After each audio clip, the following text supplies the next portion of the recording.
Hi, beautiful Aquarius. Welcome to a new era. My name is Emma. Aquarius, we're just going to dive right in. I do apologize. I think I'm almost back to, I think it was like maybe 2 weeks ago that you got your reading. Or was it 1 week ago? Anyway, my boy has been sick, but now he's well and fine. And I'm back to do these readings. So a month into the future, this is what it's all about. So basically a week left in October and then the rest of November. We're going to start with an overall energy here. And then we're just going to go deeper and deeper into the message, into the energy. And you're going to figure out whether this is your reading or not.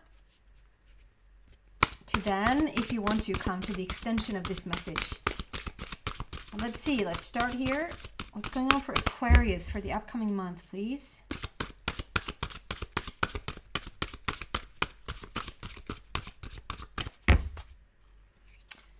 Aquarius.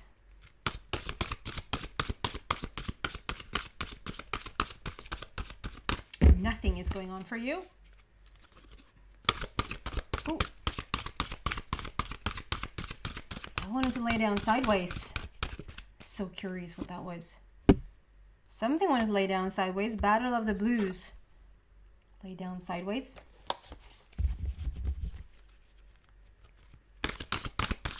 What is going on for Aquarius? This is taking a little bit of time to get this card out, I have to say.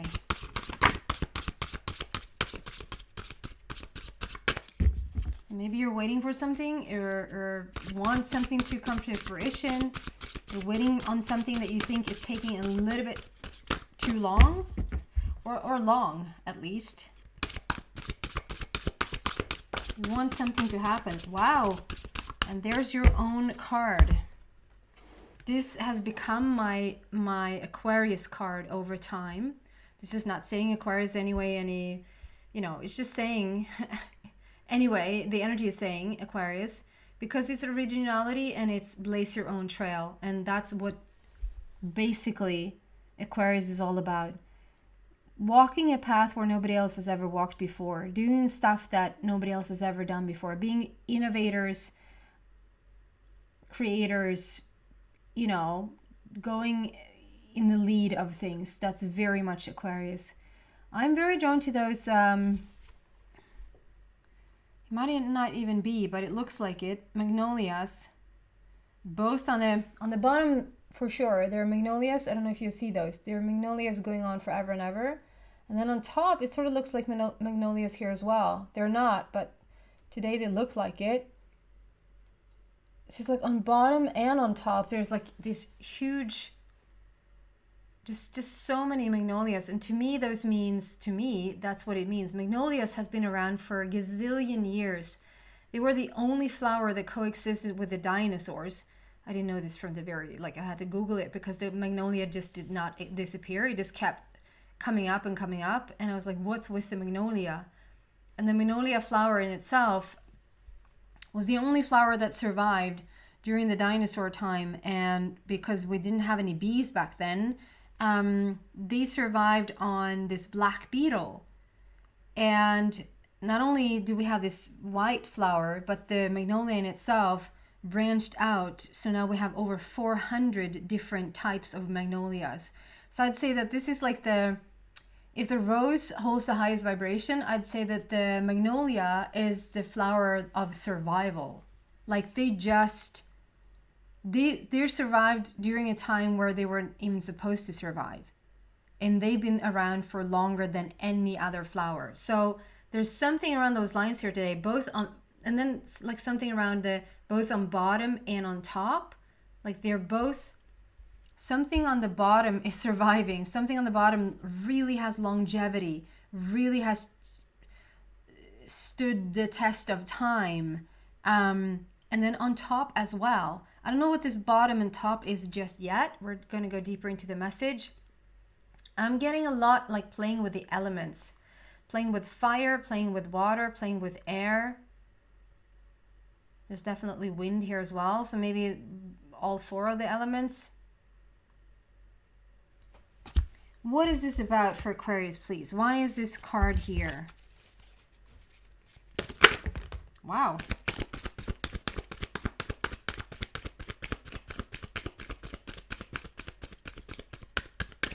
First out, like first out the gate is like,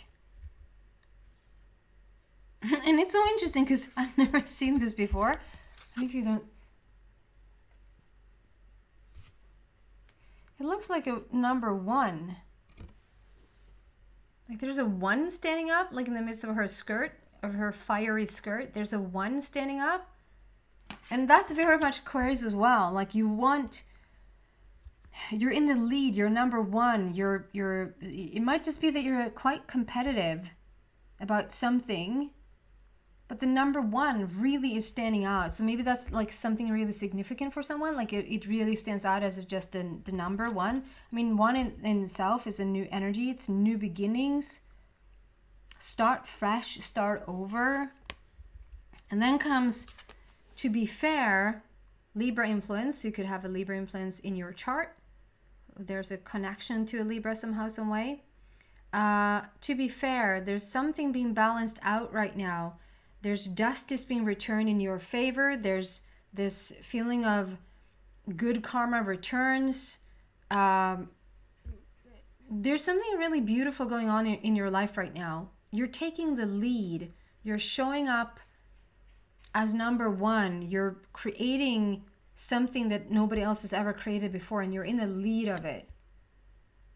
To be fair, with the justice there. And then to combine that with the co-creation card, which is so much about being in complete alignment with the universe, with source, bringing your ideas and bringing your creative manifestations to the forefront. Like both like for yourself, like, oh my goodness, you're manifesting left and right, but also this thing, it can be that for the longest time, whatever you try to manifest in your life, it felt unfair, it felt unbalanced, it felt like it was never happening, it took forever for it to take place. And now it's like, once it's here, once Aquarius has arrived, like once you're in your own energy and you feel that stability within yourself, that balance within yourself, there's this restoring, like this good energy coming back to you right now. And being in connection with the universe is like making sure it's being delivered exactly like you deserve it in the best way. I mean, you could say that somebody deserves whatever they have coming, and that could be really, really bad because they've been sending out not so good stuff. Of course, this is like the opposite of that. Like it feels like you've been going at something forever, and now good karma returns. But I think it's also due to you being really, really, really, is it called diligent? Like just keep going at it. Like you just keep connecting with your inner being. You keep meditating. You keep at it. Like, and so that will pay off. It will pay off. Something beautiful here. Playing with the elements, something that will stand the test of time, something that has survived through things that nothing else can survive. Number 1, new energy, new beginnings, good karma returning to you now. It's like it's justice being restored. Like now we're starting to see evidence of, okay, now this is what it should be like. This is how it should look like for Aquarius. Okay. Can we go deeper into this message? Why is this here for Aquarius, please?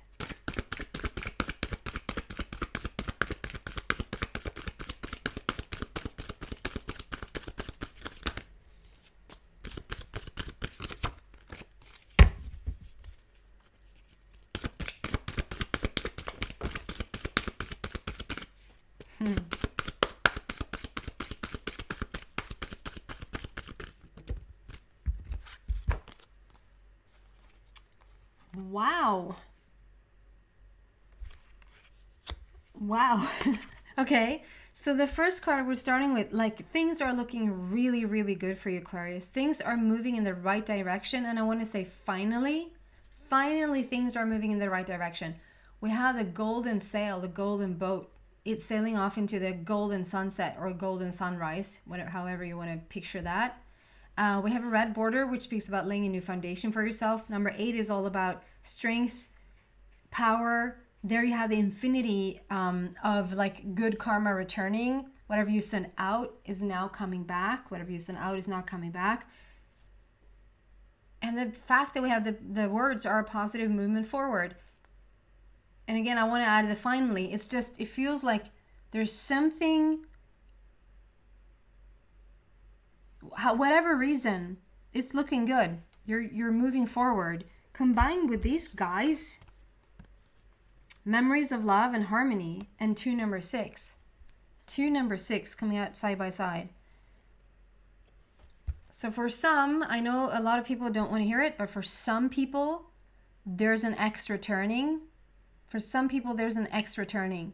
But for others, it's just like remembering how it was. It's interesting because there's been some love here coming through these past, like these late readings here. Late meaning like in the latter part of the zodiac sign. It's been a lot of love coming out that maybe just a month ago wasn't here. There's a lot of people sort of finding their soulmate, finding their soul tribe partner. If it's not a romantic partner, it can definitely be a friend, like a really, really, it just takes that one friend in your life that just gets you. It can be a coworker of a lifetime. It can be anything like it. But the fact is that when you meet this person,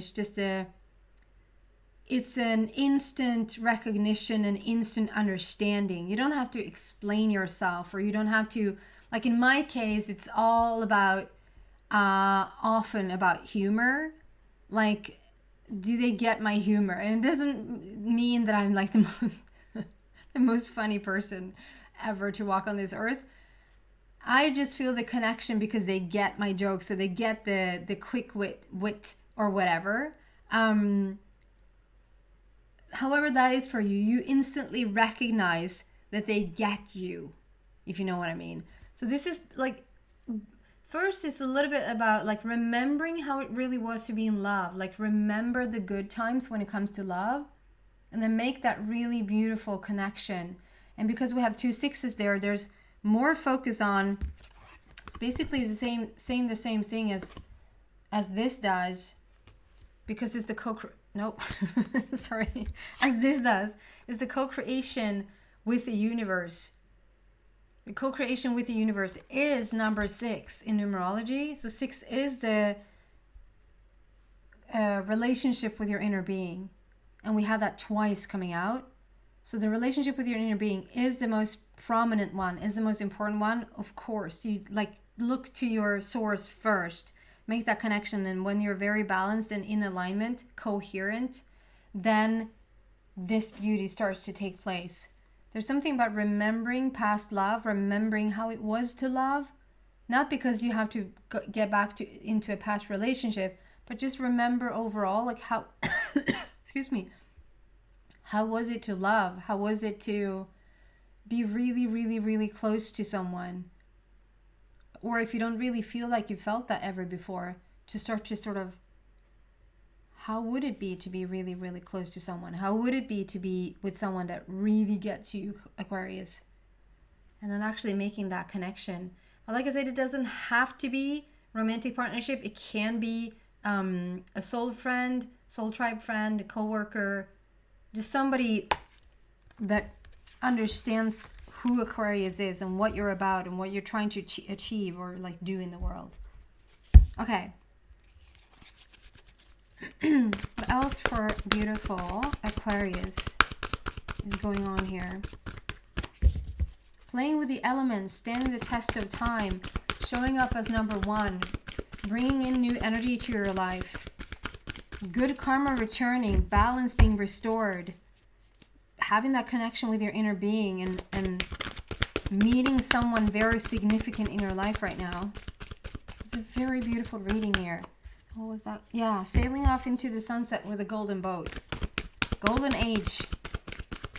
has arrived, babe. I don't know why I said that. What else for Aquarius, please?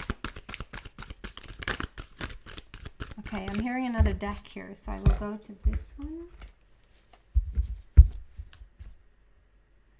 Maybe just more clarification. Let's see what comes out here.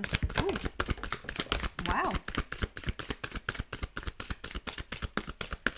So yeah, this whole deck is like, oh, please don't give me more cards.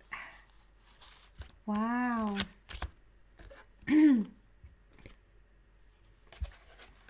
Things are looking good. First, look at these colors. It's only purple and pink. Very romantic, if you ask me. Very purple and pink. It's the only thing that comes out here.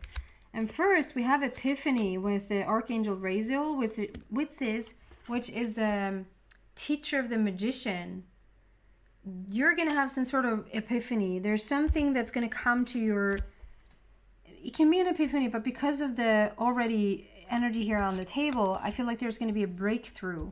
There's a beautiful breakthrough, and like it's almost like the pendulum has been, you know, going back and forth, back and forth, back and forth, and then eventually it's like it's just more and more and more on one side, or like another way of saying it, it's like you've been wanting to sort of get out of some old energy, some old behavior, old life, past life, and just move further and further into the future, into a new way of thinking, being, sailing off into the sunset, sunrise. And then eventually, like when you, like I feel like you just kept at it, kept going at it, eventually like it tips over into the good stuff. And there's something with this epiphany card that just says there's a breakthrough, there's an epiphany, there's a light bulb moment that goes off like, oh my God, this is, I got it. I figured it out. I know what to do now. And this is the teacher of the magician. So it's a very, very, you know, the magician is doing quite all right on their own. You know, they can create whatever they want between heaven and earth. They can create whatever they want. This is the teacher of the magician. And so it's very, very, like, it's a mystic, it's a magician, it's just the power of creation, basically, showing up for you. Together with the Queen of Ariel. So this to me tells me that you come so far. The Queen for me shows up when when she has matured, like the Queen has matured, the Queen is wise, the Queen has come from a place of maybe being a little bit naive, but then sort of awakened and come into this very knowledgeable place. And it's with Ariel, which is all about love and manifestation. So it fits right in here with whatever we've had already on the table. The Queen of Ariel makes everything more beautiful. She has the Midas touch. So this is very much like about gold again, like the golden ray, the golden age. She is made out of gold. And so whatever she touches also turns into gold. So it's a very auspicious, very lucrative, very abundant time that you're stepping into. Together with Two of Ariel, taking a leap of faith, 0, and then another 8. We have another 8 on the table with Ariel again. So that's 3 Ariel coming out. And these are coming out together. So I just feel like there's the balance again, the real balance. And we see the infinity sign. We already talked about infinity. We can... There you go. The yin yang together with the infinity sign. Like being completely in balance within yourself for infinity, for being there with the co-creative counterpart, which is source. Finding this balance in love and in manifestations again. And then taking a leap of faith, like you're ready for this adventure, whatever breakthrough, whatever has stood the test of time, whatever, like this beautiful coming together. Like there's a lot of beautiful things coming into your life right now. It feels like very, very lucrative, very abundant. It's asking you to take a leap of faith, to just trust it is as good as it looks. It's not just an occasional afternoon or whatever. It is as good as it looks. And we have a 0, which is like you've come full circle. There's no more lessons. There's no more teachings in this particular, how do I say that? In this particular, like maybe it feels like you've gone through several, it has taken you some time to get to the queen state. It has taken you some time to get into this harmony and to get into literally feeling like you can play with the elements. It has taken some time. And during that time, there's been lesson upon lesson upon lesson. But now, like, the good karma returns. Now we have justice here. So it feels like the lessons you needed to learn, or the growth or the expansion of yourself, all of that, full circle. No more teachings in this very, I'm not saying it doesn't open up for a completely new arena to learn even more, but in this way of learning, in this way of teaching yourself, maybe probably through hardship, done, full circle. Together with the eight of Ariel, which is very, very much like, okay, you have power and strength now, you have knowledge. We're sitting in the library and reading all those books, and we have knowledge now. 8 is power and strength. 8 is the infinity. Like, and Ariel again, love and manifestation. You reach this mastery level where you're now starting to see the evidence of just everything beautiful starting to just seep into your life, like falling into your life. I'm going to continue this in the extension and see what else I can find for you. So if you're interested in hearing more about this topic and where you're going, it looks phenomenal. Aquarius, if I have to say it, if I can say it, I just want to say also, and I keep saying this, there's a shout out to this person who recommended me this place called Buy Me a Coffee. It's a donation place first and foremost, but like you can put whatever you want on there, and I just love everything about it. And I so want to thank you. Maybe give me a shout out back if you listen to this, and if you guys want to go there, I highly appreciate it if you go there. The link to that is in the description box, as well as a link to the extension. When the time is right and it feels right and they have the means to it, I will move Vimeo extension to this Buy Me a Coffee place. So I'm so excited to have found it. And thank you to the person who recommended to me. That's what I have for you, unless you come to the extension. Thank you so much. Bye.